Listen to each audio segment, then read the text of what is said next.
بعلت 19 ورح ميازيا ربع معلتي ከባቢ ድሕረ ቀትራ ኣቢሉ ይኸውን እዩ ናብ ሆድሰን ፖሊስ ዲፓርትመንት ቴሌፎን ተደዊሉ እቲ ናይ ቴሌፎን ደወል እንታይ ዝብል ነይሩ ወዲ 41 ዓመት ዶክተር ቶድ ሞርጋን ንጓሉ ካብ ቤት ትምህርቲ ክወስዳ ስለዘይመፀ ፖሊስ ገዝኡ ኸይዶም ድሕነቱ ከረጋግፁ ይዝብል ነይሩ ታና ፖሊስ ቴሌፎን ዝደወለት ሰብ ኣደ ጓሉ ንቶድ ኮይና ሜሪ ኣትበሃል ሜርን ቶድን ስለዝተፈላለዩ እታ ጓል 5 ዓመት ጓሎም ጊዜኣ ሓንሳብ ምሳድኣ ሓንሳብ ድማ ምሰብኣኣ ተሕልፎ ነይራ ኣብዚ መዓልቲ እዚ ድማ ቶድ ንጎዝኡ ክወስዳ እዩ ነይሩ ስምምዖም እንተኾነ ግን ቶድ ስለዘይመፀኦም እቶም ቤት ትምህርቲ ናበዲኣ ደው ኢሎም ነጊሮማ ቶድ ብምንም ተኣምርኮም ገይሩ ስለዘይፈልጥ ኣዝያ ተሻቂላ ሜሪ ናብ ቶድ ደጋጊማ እኳ እንተደወለት ክቕበላ ስለዘይከኣሊኣ ናብ ፖሊስ ደው ኢላ ድሕነቱ ከረጋግፁ ሓቲታ ቶድ ኣብ ዩኒቨርሲቲ ክሊቭላንድ ፕሮፌሰር እዩ ቶድ ብጀካ ካብ ሜሪ ካብታ ቀዳመይቲ በዓልቲ ቤቱ ዝውለድ ሓደ ወዲ 10 ዓመት ወድውን ነይርዎ እዩ ከባቢ ሰዓት 7 ናይ ምሸት ኣቢሉ ይኸውን ኦፊሰር ፔጊ ምስ መሳርሕቱ ኮይኖም እዮም ናብ መንበር ገዛ ናይ ዶክተር ቶድ በፂሖም ኣብ ውሽጢ እቲ ገዛ ምስ ኣተው መጀመርታ ነጠብጣብ ናይ ደም የምሪኦም ድሓር ግን ቶድ ኣብ ምድሪ ወዲቑ እዮም ረኺቦሞ ፖሊስ መጀመርታ ቶድ ባዕሉ ነፍሱ ዘጥፈአ እዩ መሲልዎም ነይሩ ድሓር ግን ተራእዩ ኣብቲ ከባቢኡ ቃል ሃዳ እምበር እቲ ዝተቐትለሉ ሽጉጥ ስለዘይረኸብዎ ብሰብ ከም ዝተቐትለ እዩ ተረዲእዎም ቶድ 7 ግዜ ብዝተተኮሶ ጥያይቲ እዩ ተቐቲሉ ፖሊስ ምናልባት ሰራቂ ከይከውን ኢሎም ነቲ ገዛ ኣጸቢቖም ምስ ፈተሽዎ ግን በጀካ ሞባይል ናይ ቶድ ካልእ ወደ ሓደ ንብረት ካብቲ ገዛ ከም ዘይተሰርቀ እዮም ኣረጋጊፆም ካልእ እቲ ገዛ ናይ ቶድ በጀካ መደቀሲኡ ካልእ ኩሉ ኣዝዩ ጽሩይ ጸኒሕዎም መደቀሲኡ ግን እቲ ዓራት ፋሕፋሒሉ ጠራሙዝ ናይ መስተ ፈቐዱኡ ፋሒሉ ባኮ ናይ ኮንዶም ኣብኡ ተበቲኑ እዮም ረኺቦም ቶድ ኣዝዩ ፍትው ምሁር ኣብ ስርሑ ኣዝዩ ዕውት ሰብ ነይሩ ደቁ ኣዝዩ ዘፍቅር ሰብ ስለዝነበረ ግዚኡ ኩሉ ንደቁ ዝህብ ንፉዕ ኣቦ እውን ነይሩ መርመርቲ ገበን ነቲ ቦታ ገበን ኣጸቢቖም ምስ መርመርዎ እቲ ማዕጾ ናይ ቶድ ተሰይሩ ከም ዝነበረ እዮም ኣረጋጊፆም እቲ ማዕጾ ናይ ቶድ ግን ብደገ ዘይኮነ ተሰቢሩ ብውሽጢ ተሃሪሙ ከም ዝተሰብረ እዮም ኣረጋጊፆም ብዘይካዚ ኣብቲ ቶድ ዝተረኽበሉ ክፍሊ ኣሰር እግሪ ካብቲ ሬሳ ናይ ቶድ ዝነበሮ ንደገ ናብ መኪና ናይ ቶድ ፓርክ ገይራትሉ ዝነበረ ቦታ ማለት እዩ ከም ዝወፀ እዩ ዘርኢ ነይሩ እዚ ማለት እቲ ቀታሊ ናቱ መኪና ገይሩ ከም ዝመፀ እዩ ዘርኢ ካልእ መርመርቲ ገበን ገዛ ናይ ቶድ ምስ ፈተሽዎ ዝተፈላለዩ ዓይነት ኣጽዋር እንኳ ተረኸቡ ኩሉ ሕጋዊ ብሽም ቶድ ዝተመዝገበ ኮይኑ እታ ንቶድ ዝቐተለት ሽጉጥ ግን ናይ ቶድ ከም ዘይኮነት እዮም ኣረጋጊፆም ድሕሪዚ ፖሊስ እንታይም ክገብሩ ጀሚሮም ንጎረባብቲ ናይ ቶድ እዮም ክሓቱ ጀሚሮም ዩጂን ሼሪን ዝበሃሉ ጎረቤት እንዳ ቶድ እንታይም ኢሎሞም ከባቢ ሰዓት 7:20 ናይ ንጉሆ ኣቢሉ ይኸውን ድምፂ ተኹሲ ከም ዝሰምዑ ካልእ ድማ ሓንቲ ሪኦም ዘይፈልጡ መኪና ምስ ናይ ቶድ መኪና ደው ኢላ ከም ዝረኣዩ ቁሩብ ጸኒሑ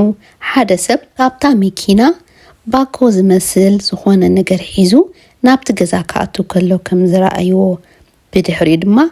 ድምፂ ተኹሲ ዝመስል ከም ዝሰምዑ እዮም ንፖሊስ ሓበሬታ ሂቦም ቁሩብ ጸኒሑ ድማ እቲ ሰብ ካብቲ ገዛ ወፂኡ ብህድኣት ናብታ መኪና ተሰቂሉ ከም ዝኸደ እዮም ሓቢሮም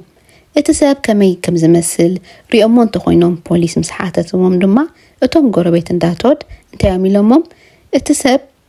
ጸጉሩ ነዊሕ ከም ዝነበረ ግን ጓል ኣንስተይቲ ድያ ወይስ ወዲ ተባዕታይ ክፈልይዎ ከም ዘይከኣሉ እዮም ሓቢሮሞም ድሕሪዚ ፖሊስ ንሜሪ ኣደጓሉ ንቶድ እንታይ ከም ዘጋጠመ ሓቢሮም ነቲ ኣብቲ መደቀሲኡ ዝረኸብዎ ኩሉ መርቱዕታት ከጻርዩ ብዛዕባ ውልቃዊ ህይወቱ እዮም ክሓትዋ ጀሚሮም ሜሪ እንታይ ኢላቶም ቶድ ናይ ኣልኮል ወልፊ ጸገም ከም ዝነበሮን ቴራፒ ይገብር መንባሩን ያነገራቶም መርመርቲ ገበን ብዛዕባ ፍቅራዊ ህይወቱ ትፈልጦ ነገር ተለዋ ምስ ሓተትዋ ሓዳሽ ኣፍቃሪት ኣላቶን የብሉን ኣይፈለጥኩን ያላቶም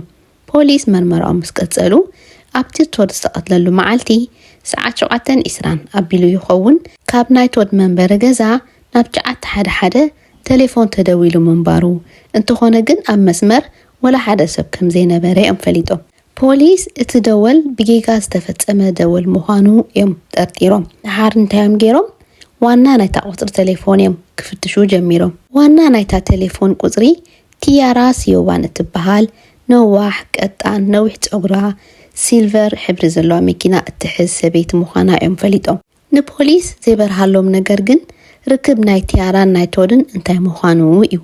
ፖሊስ ካብቲ እቶም ጎረባብቲ ናይ ቶድ ዝሃቦ ሓበሬታን ቴሌፎና ኣብ ግዜ ቅትለት ኣብ ገዛ እንዳቶድ ናብ ጫዓት ሓደ ምድዋላን ቲያራ ኣብ ግዜ ሞት ቶድ ኣብቲ ቦታ ገበን መንባራ እዩ ኣረጋጊፅሎም ብድሕሪዚ ፖሊስ በቐጥታ እዮም ናብ መንበር ገዛ ናይ ቲያራ ኣምሪሖም ኣብቲ ቦታ ምስ በጽሑ ግን ዋናቲ ህንፃ ቲያራ ኣብኡ ከም ዘይትነብር ይሓቢርዎም ፖሊስ ኣበይ ክረኽቧ ከም ዝኽእሉ ምስ ሓተትዎ ምናልባት ምስ መሓዝ ኣያ ትህልው ኢልዎም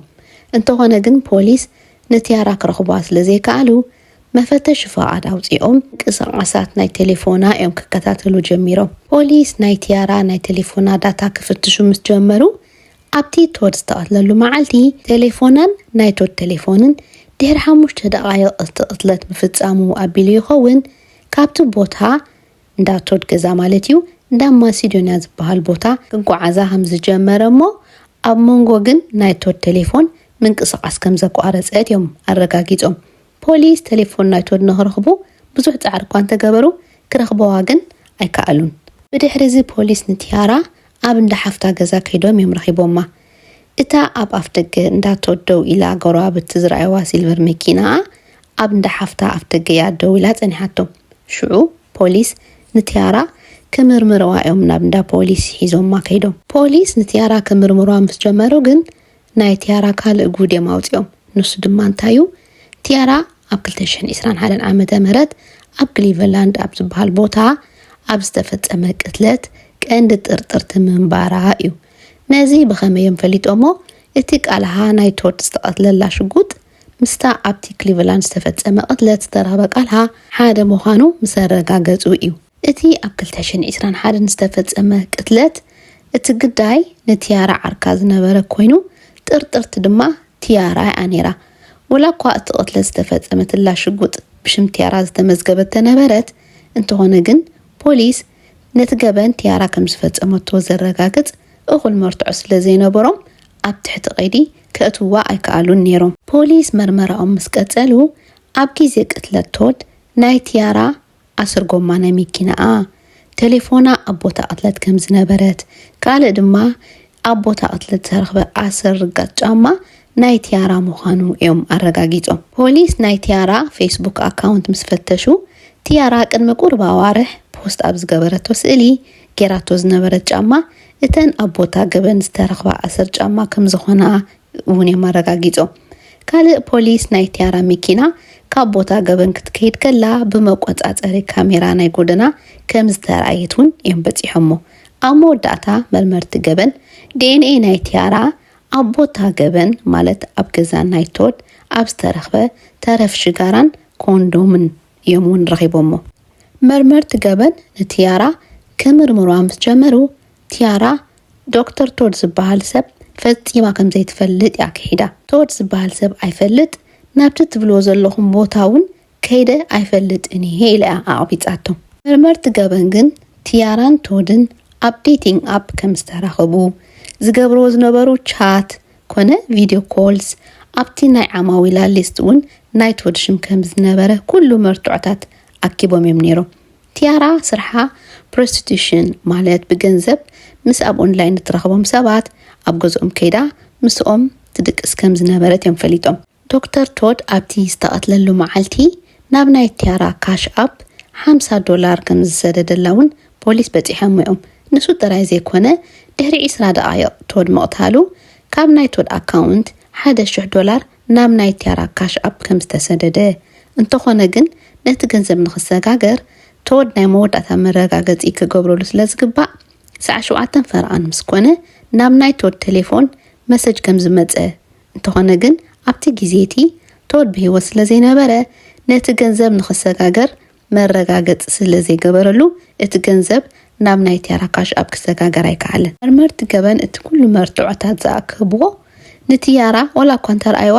ቲያራ ግን ኣልቆጣን ኢላ እያ ክሒዳ ኣብ መወዳእታ ግን ቲያራ ናብ ቤት ፍርዲ ኣብ ተቐርበሉ ግዜ ሓሳባ ቀይራ እቲ ገበን ከም ዝወዓለቶ